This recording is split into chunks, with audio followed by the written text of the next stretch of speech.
Prinser og prinsesser, konger og dronninger, Trolde og hekse. Samtidig er der en kysser og en frø. Eventyr Lars Larsen, som gik for fat i hårdarbejdende, så rig hårdarbejdende inspireret.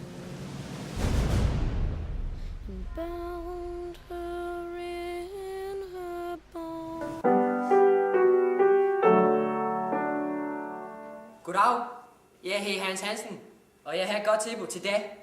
Du kan købe 2 dyner for kun 995 kroner. Samme pris som for 20 år siden. Du kan også godt købe en enkelt dyne, hvis du er alene, men så koster den 400. På gensyn i Fynsk til et godt tilbud.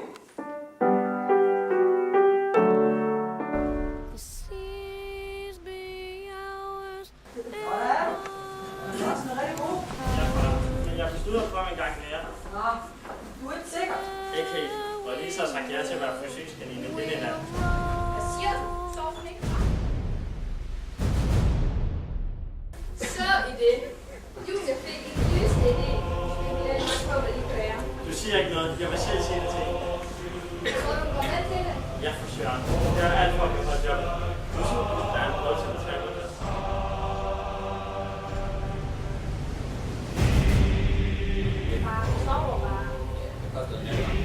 Sig mig, Frank, har du været ude i nat?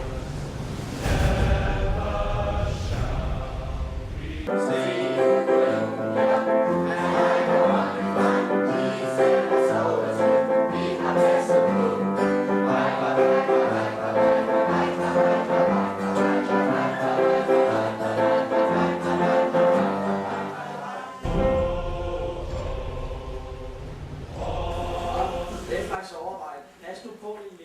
Jeg ved nok på overarbejde, hvad det tror. Hold op. Jeg vil faktisk være efter overarbejde med sine sekretærer. Kurat! Jeg skal besvime. Grib mig!